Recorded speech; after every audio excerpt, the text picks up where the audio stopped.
In politics, I want to understand from you that BJP made a serious attempt this time to make inroads in Tamil Nadu. They did not get great success, but they got 4 MLAs there. Even though non-Dravid parties always struggle, they are very hopeful that they will one day make that inroad. Tamil Nadu is very progressive state and religious state also. And religion is the main trade stock in trade for this party. How do you think next few years going to be? Because BJP will be making all attempts to make their presence felt in that state. Yeah, so I'll say 2 things. I would venture to guess that Tamil Nadu is by far the most practicing religious in what we call Hindu, meaning all old Indian traditions, not including those that came from other places like Christianity, Muslim, Jain. I mean, not Jain, which is it's from Nepal, but I mean Jews and so forth. So in that sense, it is a kind of ironic that the most practicing Hindu state in India is the one where the BJP gets the least traction, at least in terms of vote share. But that's at the surface. Fundamentally, the difference is Hinduism and the practice of Hindu rituals and the pursuit of temples and God is so high in Tamil Nadu precisely because religion was democratized in Tamil Nadu. And so our notion of religion, that is the Justice Party, which nationalized the temples, which said Tamil should be the medium of prayer, which said anybody can go to any level of the temple. There is no caste system. Anybody can be a trustee. Anybody can be a priest. Our notion of Hinduism is fundamentally different from the Hindutva notion of Hinduism. Mm-hmm. So even though on the surface it seems like there's a contrast, in fact, it is so profoundly different that on the basis of Hindutva, I'd be very, very shocked if the BJP is going to go past the kind of 3 to 5% vote share they have now. And I have been very vocal as both a psychologist, applied psychology with my PhD, and social kind of observer, politician, operation research analyst. You pick whatever hat I've had. I put all of it together. And I say, I know where the 3 to 5% of the vote is, including all the surveys I've done. It is the relatively upper caste, relatively upper class.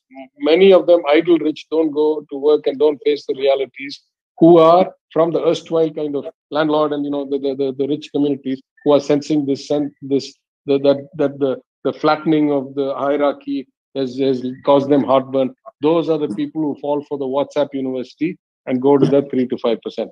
Most of the others don't. Now I go to the second level. If you want to grow an organization, and I say this 100% as a professional, forget the ideology, forget anything else. If you want to grow an organization, the first thing you need to do is recruit charismatic, well-loved, well-respected, well-connected leaders.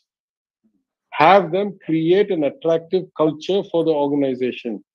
And then you will find that people line up and want to come and rise with you. The BJP seems to be taking, either consciously or subconsciously, the exact opposite route. The quality of the people they put in the top positions was not fantastic to start with and has been deteriorating ever since. And I mean, I don't want to cast aspersions on any individual name, but I'll say they did their usual strategy, which is to buy every rowdy, every Gunda's case, every thug in all these places pre-election. And it didn't yield any results for them. Yes, they've gotten 4 seats, but let's not forget who these 4 seats are. Of the 4 seats, the only one that I would consider an aberration, and an aberration in the sense that it was because it was such a unique situation, which is that Kamala Hassan, the actor, split the votes in such a big way that he allowed the BJP candidate, who was otherwise not capable of probably winning councillor election, to come in through the side door. The other 3 BJP candidates were decent human beings, some who had been in other kind of parties and so forth, and with the ADMK support and with their personal, integrity and track record, teacher, I think, a lawyer, and Nainar Nagendran, who spoke today, who's a long-term politician, been in the ADMK for many years. So the other 3 were not that unexpected, and among the best candidates they had And it's not the first time the BJP is sitting in the Tamil Nadu Assembly. They sat once in the Assembly in coalition with us, if I'm not mistaken, back in 2001 or something like that. So that one aberration was because of Mr. Kamal Hassan, but it is what it is. So I wouldn't say that they are any better off today than they were before. And I don't think that this is on a path to them becoming a 10 or 12% party, because they have these two structural problems. Their notion of Hinduism is directly contradictory to the Tamil notion of Hinduism. And the kind of people they recruit are, they are not taking the RSS mindset that I'll put in a very black and white way that they can understand. The RSS mindset is to get good people and wait patiently and grow this over 20, 30 years. The BJP Tamil Nadu mindset seems to be the exact opposite of this. They get whoever they can get, wherever, however, and that automatically tells you what quality of people they get. That's very interesting. On COVID, I have heard your views on various aspects of it. Has the policy been now fixed? Will everyone get vaccine soonest, or there are problems? Yeah, so actually the vaccine procurement is mostly the union government's responsibility still, and they've now reverted back to saying, first they said all, then they said none, then they said 75%, so forth. I don't remember what they said, they changed a lot. But I have been very clear that if you took a scientific approach from day one, surely you realize that sooner or later, the only long-term solution to this is universal vaccination. That's what America did. That's what the London, UK did. That's what Singapore did. So everybody who had any basic scientific knowledge or advice understood that the end game for this is universal vaccination. That's what we did for polio. That's what we did for smallpox. That's what we did for every kind of communicable disease. If that is the case, with India being one of the biggest pharmaceutical manufacturers in the world, and particularly of vaccines being, a big manufacturer, it is still unfathomable to me how we got into the business of exporting when we were hardly making a few million doses. And it is still unfathomable to me why we haven't gone to monopoly procurement. It seems to me that at this point, you should say, I license every vaccine possible that has been tested and proven in other places. I give whoever wants to make, you come here and make. I will make sure that you make a profit, that you don't make it at a loss. And at that point, I'm buying 100% of your production. This is a time for national unity. It is a time for overcoming this disaster. You as businessmen will love me and will appreciate me once I get everybody vaccinated, and you can open up and you can make money after that. If need be, I'll even do capital investment in you. I'll help you set the infrastructure up. The government of India will become a partner for you today in capital. And then you can keep the rest of the plant. I don't mind. But there should be ways to which the government says, my job is 100% vaccination. And therefore, how best can I, A, increase production, and B, monopoly procure? Monopoly procurement, I keep going back to monopoly procurement. Yeah. It's still mind-boggling to me, this notion that 75% I buy and 25%. When you have an oligopoly of only 2 or 3 or 4 sellers, and you have tens of thousands of hospitals, and let's say hundreds of wholesalers or thousands of wholesale pharmaceutical buyers for these hospitals, why would you want them going and cannibalizing the market and going up against, either you say the price is fixed, which it is, in which case the big guys will get allocation, the small guys won't, and you might start seeing black markets develop in the secondary market.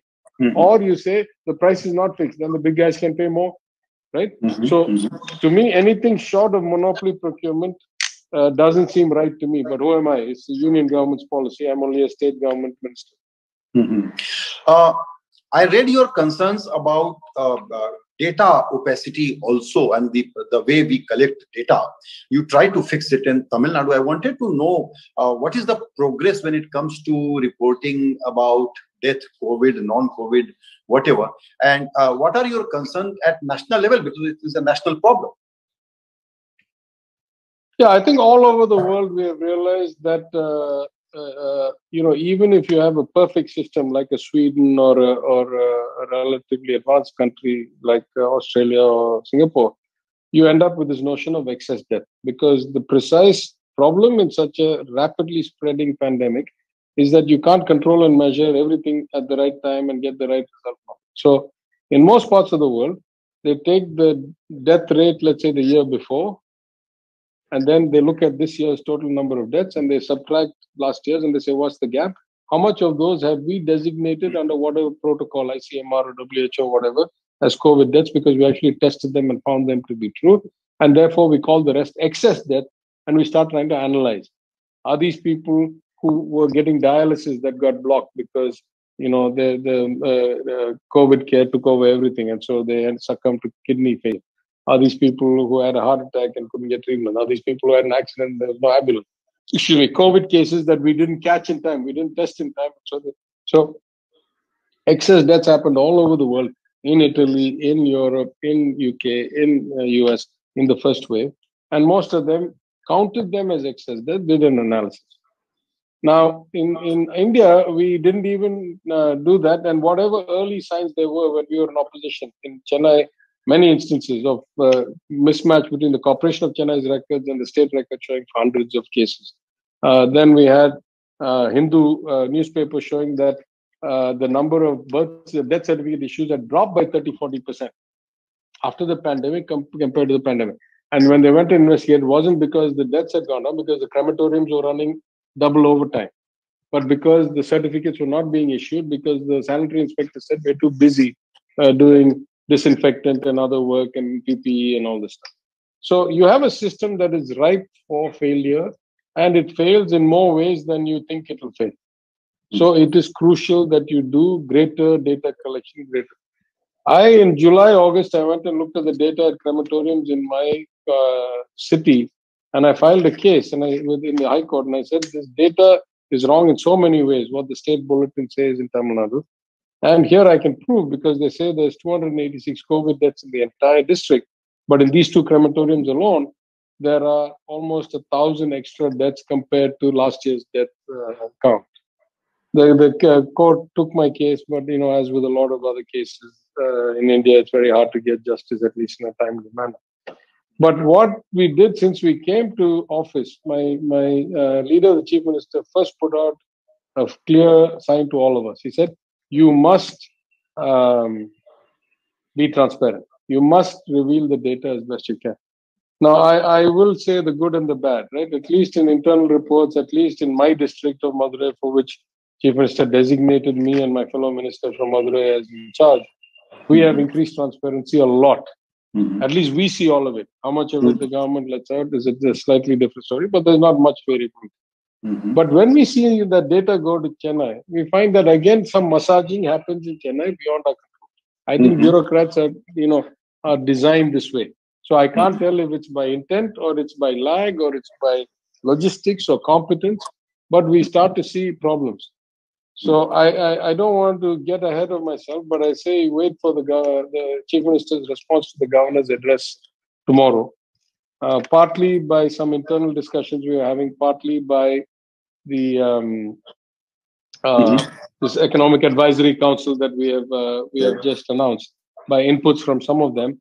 You will see that we are going to undertake some new assessments of COVID-related data, deaths, infections, seropositives for antibodies, demographic. There's a whole bunch of things. Yeah, I hope tomorrow. I think. Yeah, so, and it'll be something that no other state has done. It will be something that will greatly help inform our policy decisions and our actions going forward. And it will also tell us, and it will also be another data point. Already there's been 5 or 6, my friend Rajesh Jain's Prashnam survey, which was published in The Wire and picked up by The Economist, all kinds of other assessments that tell us that the real fatality rate is probably 5, 6, 8 times the listed rate. In Tamil Nadu, I don't think it's that bad. I think it's probably 3 to 4. But, our analysis, our government-driven research analysis will tell us some things that we didn't know so far. This is interesting that you mention about Rajesh Jain's surveys. He has done one more survey, and that is my last question to you. After pandemic, the conversation around who will challenge this dominant BJP, what will be the opposition unity quotient, this is picking up. This debate, this conversation is picking up. Rajesh Jain's survey says that Mr. Modi remains the most popular. Number 2 is Rahul Gandhi. And there is a huge gap.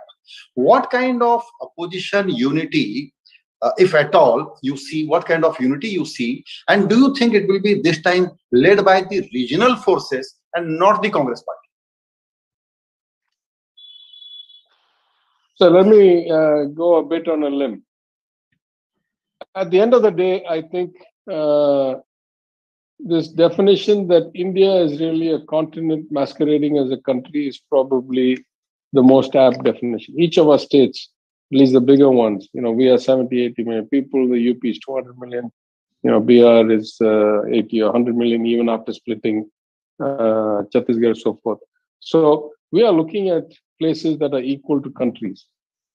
They were divided in the first place based on language. They have different history, they have different culture, they have different diet, they have different development, they have different per capita income, they have different education, they have everything that's different. Mm-hmm. One of the reasons we have so strongly opposed the Hindi imposition and we have stuck to our language is that we don't want to end up like Bihar, where your own language is wiped out and Hindi becomes kind of the homogenizing, generic making kind of language.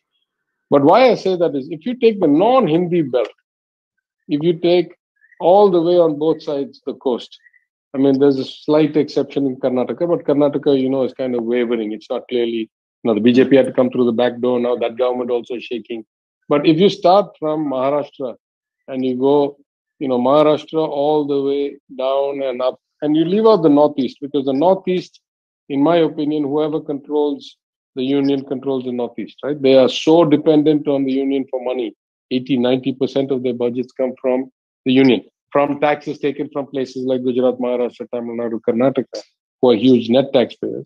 But whoever controls the union can effectively control those states. And if you're mercenary politicians like the leaders of the current BJP, then they can buy their way to power whenever they are in power and the money's in their hands. So I leave the Northeast out. I don't think that's reflective of anything other than who is in power today and who controls the purse strings.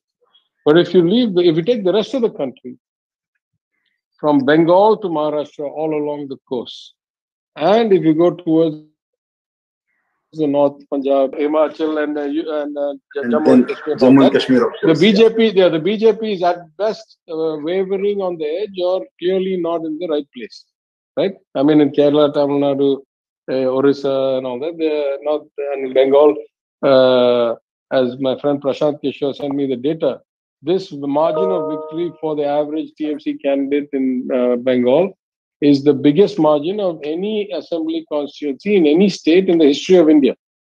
So there are clearly, wherever there is a non-Hindi, where there is still identity left, where there's still culture left that has not been homogenized, then the BJP is a relative non-entity or a marginal player, or at best, a kind of second-tier player.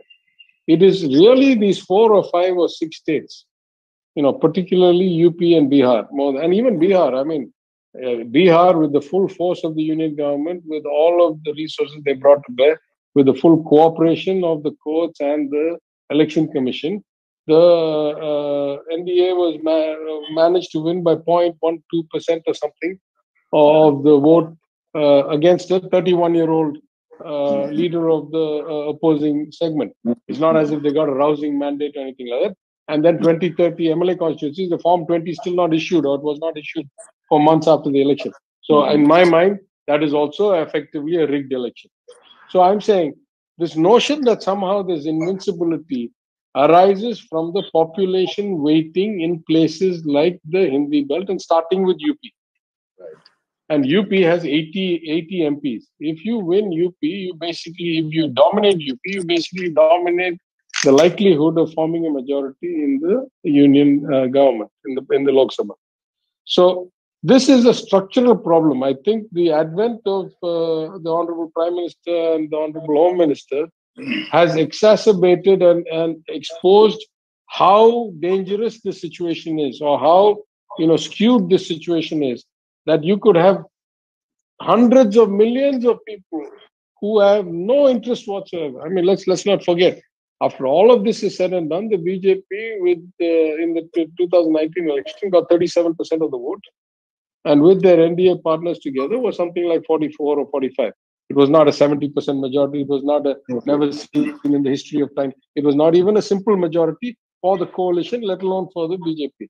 When we won the 2019 election in Tamil Nadu, our coalition had 52.5 or 52.6% of the seat. We had gone past simple majority, and the opposition had gone down to 30%. So we won by a 22.6% margin. That we consider dominant. That's not what the NDA is. So I think we are heading to the situation in the country where this disconnect between what the educated, multilinguistic, high social development or relatively high social development, relatively kind of inclusive culture, non-Hindi speaking states are going to find increasingly that we are marginalized. So I think this election is going to be a game-changing election. I'm talking about 24. Of course, UP will tell us a lot, right? But it is what it is. But I'm saying things change all the time. The wind changes. We won the MP elections by 22 point something percent. We only won the MLA elections by 5 point something percent. So things change all the time. And as they say, a week is a lifetime in politics. 2 or 3 years is many lifetimes. Yeah. But I think we're going to see this 2024 election. One of two things is going to happen. Either we're going to go towards a more coalition, regional party inclusive kind of government like we had in the UPA days and in the the days before that when we had the Gujrals and the Devagowdas, the Chandrasekhars and the VP Singhs and so forth. Obviously with the Congress, or you're going to find you're back in this game. Now I'll make a second prediction. If the first doesn't happen, if we don't get to a regional coalition, whatever, then I think the next 5 years are going to be even more tumultuous. Because all these engines, all these ascendancies, as you know, historically, as Gandhi says, sooner or later they all fall. Yeah. The higher you go, the harder and faster you fall. So nothing is forever, right? I just wonder whether 24 is the pendulum swinging back, or it's going to take longer than that. But whichever way it goes, only a matter of time. This is not a sustainable model that we have here. It's where increasing concentration towards a place that wants to push everybody to the lowest common denominator is not a sustainable model. And maybe if you're a country of 5 or 8 or 10 million people, you can get away with doing that. Right. In a country of 1.4 billion people, with very, very powerful and articulate state leaders, state politicians, I don't think that is a long-term sustainable model. Right.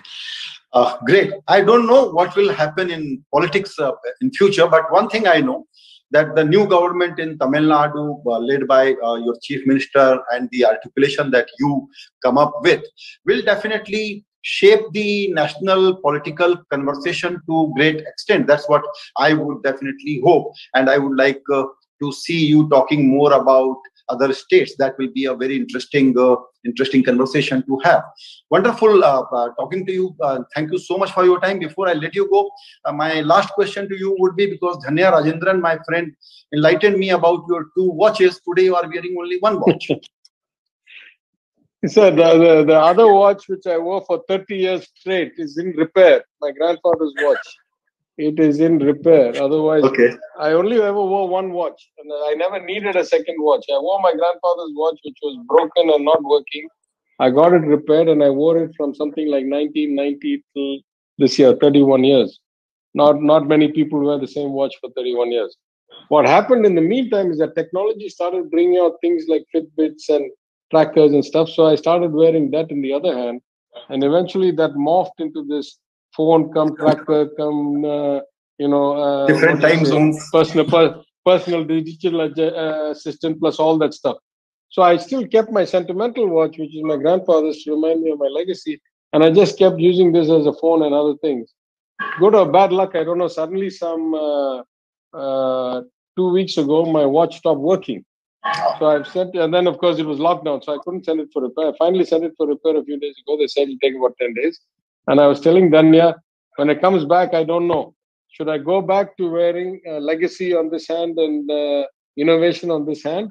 Or should I just say, now the legacy is already in me. Now that I've come to do, the legacy was important to me when I was an investment banker, when I was a trader, and when I was traversing the globe. Instead of doing the public's work, the people's work as my ancestors would have wanted me to, then it was important for me to keep that as a reminder.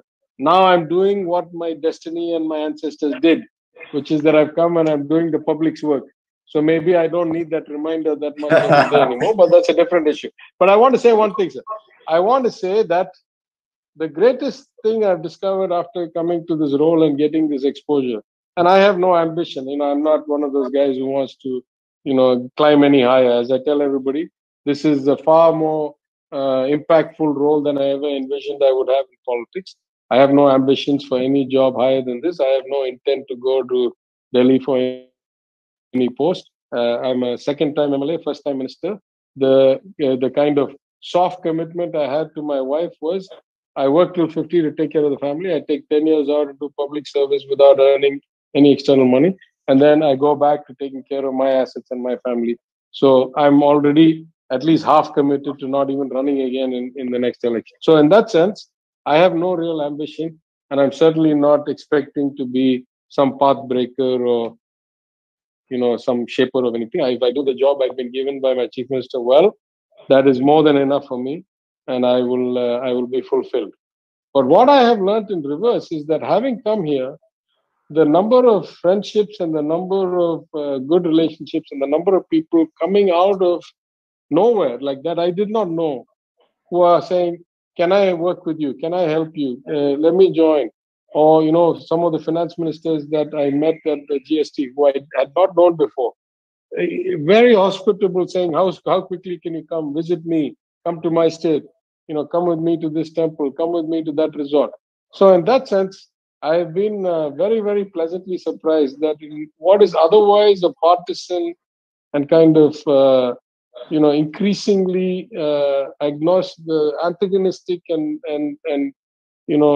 demagogic kind of political climate, the human relationships are still so warm, and this is a cutting across all parties. I'm not implying it's a one party versus the other, and so that has suddenly been both a revelation and a great joy for me.